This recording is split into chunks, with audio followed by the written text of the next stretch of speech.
बच्चों, तो आज हम लोग ऑल्टरनेटिंग करंट का कॉन्सेप्ट पढ़ेंगे और जो डिफरेंट पैरामीटर्स हैं उनको डिफाइन करेंगे। तो जैसा कि आप जानते हैं ऑल्टरनेटिंग करंट के लिए कि अगर ये कॉइल है और इस कॉइल को मैग्नेटिक फील्ड में रख देते हैं, तो कॉइल को मैग्नेटिक फील्ड में रख देंगे तो कॉइल के थ्रू मैग्नेटिक फ्लक्स है कुछ, जिस मैग्नेटिक फ्लक्स का वैल्यू होगा फाई बी का वैल्यू होगा बी डॉट डी एस, और टोटल फ्लक्स को हम लोग लिख देंगे B A cos omega t, where B is the magnetic induction vector, A is the area vector. If the number of turns in the coil is n, तो total phi B का value हो जाएगा N B A cos omega T. ये हम लोग already induction में पढ़ा है. And if the coil is being rotated in a magnetic field, the flux through the coil will change, और जब फ्लक्स चेंज करेगा तो इस कॉइल में एक इंड्यूस्ड ईएमएफ होगी, और इस इंड्यूस्ड ईएमएफ का वैल्यू हो जाएगा minus d phi by d t, और ये हो जाएगा d by d t of N B A cos omega t. और जब हम इसको डिफ्रेंशिएट करेंगे तो बी बाहर आ जाएगा, N B A omega sine omega T. तो कॉस का डिफ्रेंशिएशन माइनस साइन होता है और यहाँ minus minus minus plus.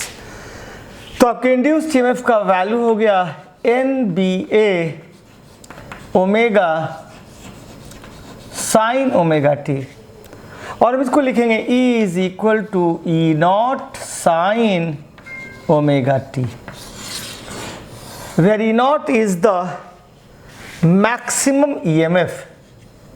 E naught is the E maximum. तो हमने देखा कि अगर किसी कॉइल को हम लोग एक मैग्नेटिक फील्ड में रख देते हैं और मैग्नेटिक फील्ड में रखने के बाद अगर कॉइल को हम रोटेट कराते हैं तो उसके थ्रू मैग्नेटिक फ्लक्स चेंज करेगा और इंड्यूस्ड ईएमएफ का वैल्यू हो जाएगा E naught sine omega t, जहाँ E नॉट का वैल्यू है N B A omega into A, where omega is the angular velocity, A is the area of the coil, B is magnetic induction vector and N is the number of turns in the coil. अब जरा सा हम लोग देखते हैं कि ये EMF time का फंक्शन है, अनलाइक DC. अगर एक DC EMF होता तो इसका ग्राफ ऐसे होता. दिस इज EMF और ये टाइम है. हर वक्त वोल्टेज का वैल्यू यही होता. अगर ये 10 वोल्ट है तो 0 टाइम पे वैल्यू उसका 10, 1 सेकेंड के बाद 10 और 10 सेकेंड के बाद 10 और 1 घंटे के बाद भी 10 होगा. तो ये ऑफ कोर्स आपका डीसी है, लेकिन यहाँ ये टाइम का फंक्शन है. और अगर इसके ग्राफ को हम लेते हैं टाइम के साथ तो ये साइन का फंक्शन है, और साइन का ग्राफ हम लोग ड्रॉ करना जानते हैं.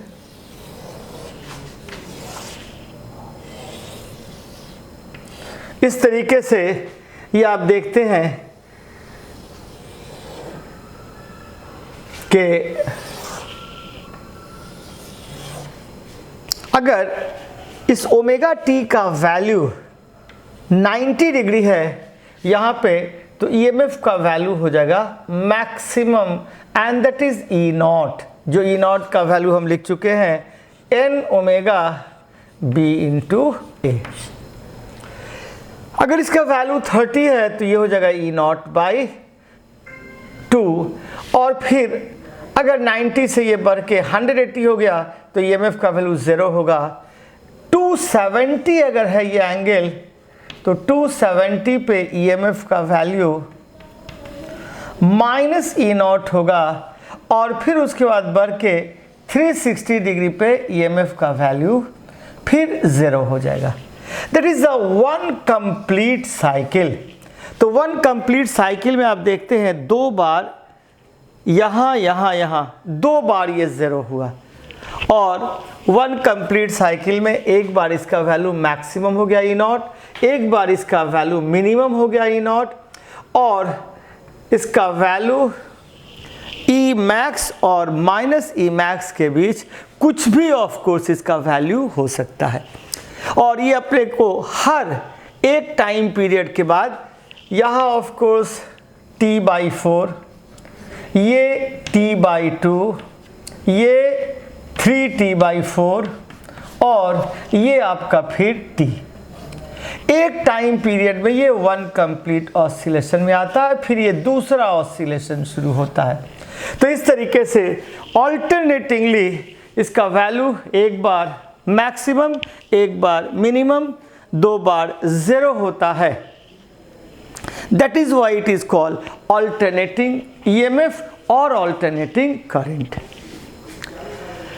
तो इस तरीके से हमने आपको बताया कि अगर हम लोग किसी कॉइल को मैग्नेटिक फील्ड में रख के अगर कॉइल को रोटेट करते हैं तो उसमें एक EMF इंड्यूस्ड होता है, और ये जो EMF है alternatingly of course positive, negative and 0 होता है। अगर ये DC वोल्टेज होता, DC करंट होती, तो EMF और करंट का वैल्यू हमेशा कांस्टेंट होता है। लेकिन यहाँ पर चूंकि ये AC है, ऑल्टरनेटिंगली इसका वैल्यू मैक्सिमम, मिनिमम, 0 ये हो रहा है। अब हम इसके वैल्यू को कैसे मेज़र करेंगे, कैसे हम कहेंगे कि इस वोल्टेज का वैल्यू क्या है, इस करंट का वैल्यू क्या है। तो एक टर्म हम लोग डिफाइन करते हैं। देखिए, कोई भी चीज़ जब वैरी करती है तो वैरी करने वाली चीज़ के साथ हम एवरेज वैल्यू डिफाइन करते हैं। अब ये देखिए टाइम एवरेज है। अगर कोई फिजिकल क्वांटिटी है तो लिखेंगे P/dt 0 to T dt 0 to T। This is the time average of P। हम लोग एंगल एवरेज भी ले सकते हैं। तो एंगल एवरेज लेंगे तो हम लोग लिखेंगे P d theta 0 to 2 pi and of course d theta 0 to 2 pi। And हम लोग स्पेस एवरेज भी कभी कभी लेते हैं। तो जब स्पेस एवरेज हम लोग लेंगे किसी क्वांटिटी की तो लिखेंगे P dx 0 to L and this is dx and this is 0 to L। तो इस तरीके से time average, space average, angle average हम लोग डिफाइन करते हैं। फॉर एग्जाम्पल, मान लीजिए कोई फिजिकल क्वांटिटी है, ये P एक फिजिकल क्वांटिटी है and of course it is the function of time as 2t। अब इस 2t का हमसे कोई पूछेगा कि आप बताइए एवरेज वैल्यू क्या हो गया। मान लीजिए ये P आपका करंट ही है, तो करंट का आपसे पूछा जाए कि I is equal to T, इसका एवरेज वैल्यू क्या होगा। तो इसका एवरेज वैल्यू देखिए कैसे हम निकालते हैं। आपको मैंने बताया I dt 0 to T and of course dt 0 to T। अब अगर मान लीजिए 2 सेकेंड में इसका एवरेज वैल्यू पूछा जाए तो आप निकाल देंगे 2t dt 0 to T and this is dt 0 to T। ये आपका आ जाएगा 2t square by 2 and 0 to 2 and t and this is 0 to T। T से T कैंसिल हो गया। एक बार इसका वैल्यू 2 डालेंगे, 2 स्क्वायर माइनस 0, फिर यहाँ 2 minus 0, so it is 4/2, that is 2 ampere. तो इस तरीके से आपने इसका एवरेज वैल्यू निकाल लिया। तो किसी भी फिजिकल क्वांटिटी का एवरेज वैल्यू हम लोग निकाल सकते हैं। अब अगर आपसे किसी ने पूछा कि ये जो करंट है, इस करंट का एवरेज वैल्यू निकालिए, ये एसी करंट का एवरेज वैल्यू निकालिए। तो एवरेज वैल्यू अगर एसी करंट का हम निकालना चाहते हैं, सपोज टाइम एवरेज लेना चाहते हैं, तो ये जो एसी वोल्टेज है, इस एसी वोल्टेज को अगर किसी रजिस्टर से जोड़ देंगे तो ये जो ईएमएफ ई है, करंट का वैल्यू हो जाएगा ऑफ कोर्स E/R। यहाँ इस E का वैल्यू है E0 साइन ओमेगा टी। अगर किसी रेसिस्टेंस से जोड़ देंगे तो इसके करंट का वैल्यू हो जाएगा I is equal to E0/R sine omega t, और I को हम लिख डालेंगे I0 साइन ओमेगा टी। अब आपसे कोई पूछे कि इस AC का एवरेज वैल्यू निकालिए, तो एवरेज वैल्यू फुल साइकिल के लिए निकाल सकते हैं, हाफ साइकिल के लिए निकाल सकते हैं। अगर फुल साइकिल के लिए इसका एवरेज वैल्यू निकाला जाए तो हम लोग लिखेंगे I dt 0 to t and dt 0 to t, this is the average value for full cycle. Average value of AC current for full cycle। अब यहाँ I को लिखना होगा हमको I0 sign omega T dt 0 to t and 0 to t dt, this is the average value। Very simple. तो इस average value को हम लोग ऐसे देखा, I कांस्टेंट है इसलिए बाहर हमने ले लिया, ये आपको मिल गया 0 to t sign omega T dt and this is 0 to t dt। हम लोग बहुत आसानी से शुरू में भी पढ़ते हैं 11th में कि एवरेज वैल्यू ऑफ साइन और cosine in one complete cycle is 0। लेकिन फिर भी मैं चलिए इसको इंटीग्रेट कर देता हूँ। ये आपको आ जाएगा I0 डिवाइडेड बाय ये t हुआ 0 to t और ये हुआ 0 to t sign omega T dt। मैंने ओमेगा को लिख दिया z, तो ओमेगा टी अगर z है, दोनों तरफ डिफ्रेंशिएट किया, dt/dt इज dz/dt। जब डिफ्रेंशिएट करते हैं तो कांस्टेंट को बाहर ले लेते हैं, तो आपको ओमेगा मिल जाएगा dz/dt। आप इस ओमेगा टी को z लिख दें, तो यहाँ देखिए जो एवरेज वैल्यू हमने लिखा है इसका, तो इसके एवरेज वैल्यू को हमने लिखा I0/t, इसका t हो जाएगा, और ये हो जाएगा आपका 0 to t साइन z, और dt को हम लिखेंगे ऑफ कोर्स dz/ओमेगा, और ये ओमेगा मैंने यहाँ लिख दिया। तो आपके इंटीग्रेशन का हमने वैल्यू लिखा I0 ओमेगा इंटू टी, और साइन का इंटीग्रेशन हो जाता है cos z, और कहाँ से कहाँ तक 0 to t।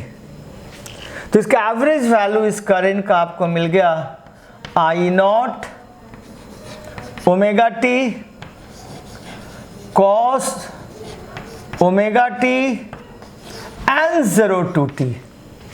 और इसका वैल्यू हम लिखेंगे I naught omega t cos 2 pi by t, एक बार टी के जगह कैपिटल टी और दूसरे बार टी की जगह 0 लिख देते हैं। cos 2 pi is 1 and cos 0 is 1, तो आपके करंट का एवरेज वैल्यू हो गया I naught omega t and this is 1 minus 1 that is 0। तो इस तरीके से आपने देखा कि साइन एंड कोसाइन का एवरेज वैल्यू 1 कंप्लीट साइकिल में 0 हो जाता है। आपसे इसका एवरेज वैल्यू हाफ साइकिल में पूछा जाए, average value for half cycle, average value for half cycle.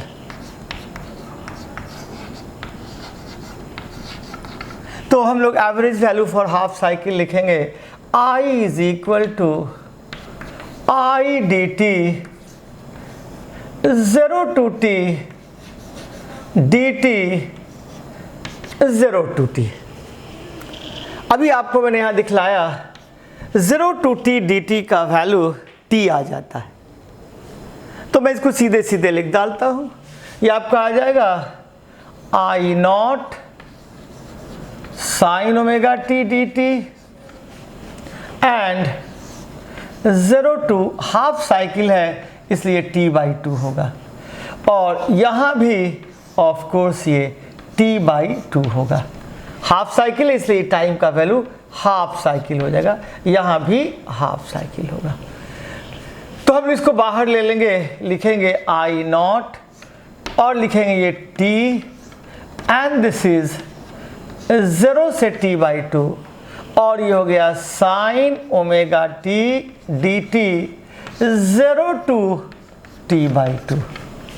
Exactly जैसे वहाँ हमने ओमेगा टी का वैल्यू z लिया था, यहाँ भी हम उसी तरीके से इस i को जब लिखेंगे तो लिख सकते हैं ओमेगा टी का value z omega d t by d t is equal to d z by d t. So omega is d z by d t, so d t is d z by omega. और उसके बाद जब हम average value लिख रहे हैं current का, तो इसको लिखेंगे I is I not by T by 2 और साइन z, और dt का वैल्यू मैंने लिखा है यहाँ से dz बाई ओमेगा, और कहाँ से कहाँ तक 0 से t बाई 2। अब आपने यहाँ देखा इसका जो एवरेज वैल्यू है वो हो जाएगा 2i नॉट बाई टी। इसका इंटीग्रेशन ओमेगा नीचे आ गया और साइन का इंटीग्रेशन हो जाएगा माइनस कॉस। साइन का इंटीग्रेशन क्या हो जाएगा माइनस कॉस, यहाँ भी माइनस होगा, साइन का इंटीग्रेशन माइनस कॉस होता है, तो यहाँ आएगा माइनस कॉस और z का मतलब हुआ ओमेगा टी एंड 0 से t बाई 2। तो अल्टीमेटली आपके i का वैल्यू हो जाएगा -2i not t omega cos 2 pi by t। एक बार इसका वैल्यू डालेंगे t बाई 2 और दूसरे बार cos 2 pi by t into 0।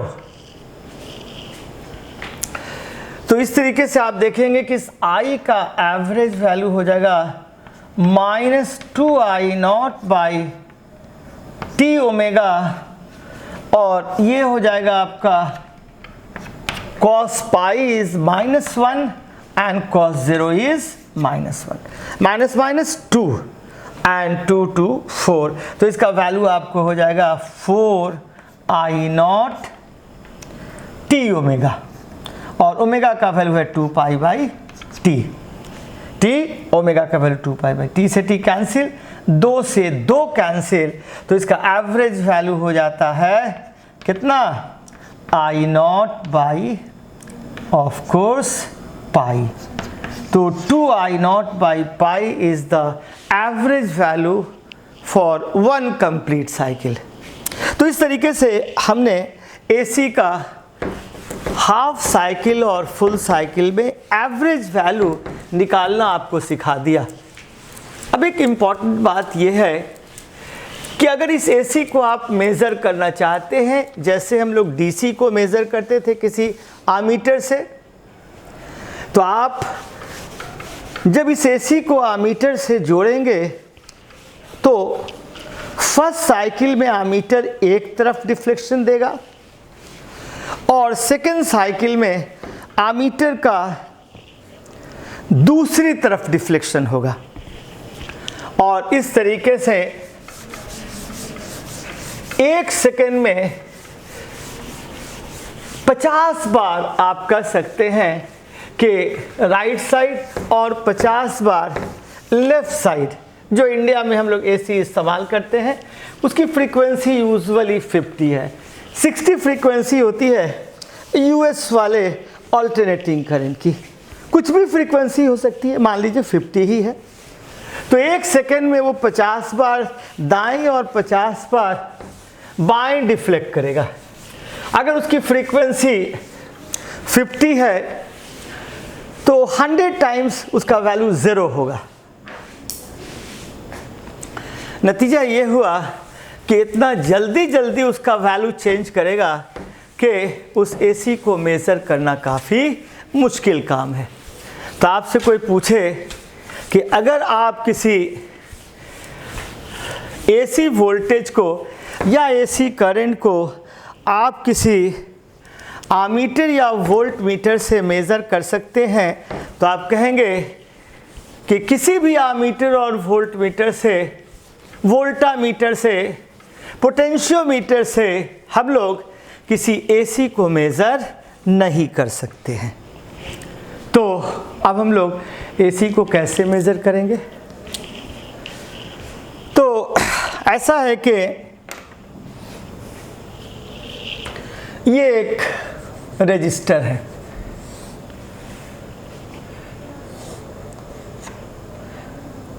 R इसका वैल्यू है, I करंट फ्लो करती है। तो इसके थ्रू जो हिट डेवलप होता है I स्क्वायर R dt। अब ये जो हिट है AC है, DC है, हिट के हेल्थ पे कोई फर्क नहीं पड़ता, whether the current is flowing from left to right or it is flowing from right to left।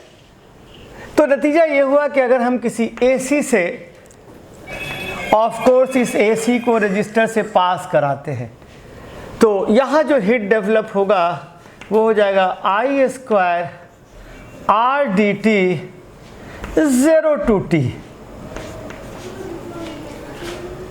तो t टाइम तक अगर किसी AC को इस रजिस्टर से पास कराया जाए तो ये इसके अंदर हिट डेवलप करेगा, जिसका वैल्यू हम लिख सकते हैं, I का वैल्यू है I not sine omega t whole square R dt and this is 0 to t। ये आपका हिट डेवलप है अगर किसी AC को आप t टाइम तक किसी रजिस्टर से पास कराते हैं। अब हम एक दूसरा करंट लेते हैं, वही रजिस्टर है, उतने ही टाइम तक इस दूसरे करंट को जो DC है, ये क्या है, DC है, तो एक दूसरे DC को उसी रजिस्टर तक उतने ही टाइम तक हमने पास कराया, और इसमें जो हिट डेवलप किया और यहाँ जो हिट डेवलप किया, अगर दोनों बराबर हैं तो इस DC को उस AC का हम RMS कहेंगे, रूट मीन स्क्वायर करंट। तो रूट मीन स्क्वायर करंट को हम लोग कैसे डिफाइन किया, it is that DC which will develop the same heat as AC will develop flowing for same time through same resistor. तो अगर आपको डिफाइन करना है RMS value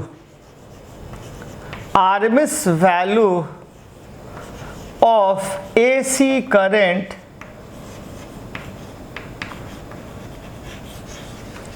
is that DC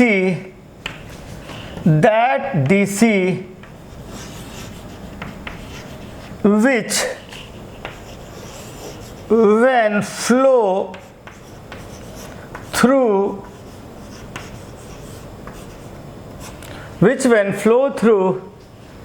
a particular resistor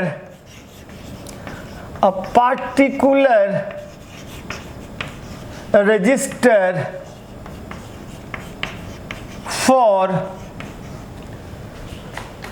particular time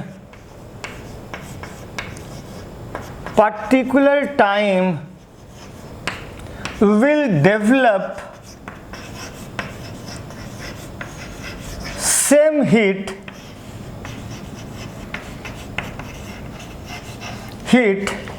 as AC will develop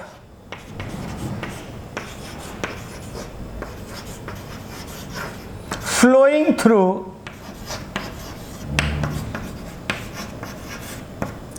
same resistor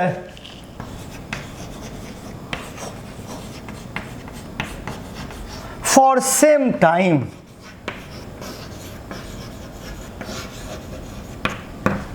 तो आपको बताया कि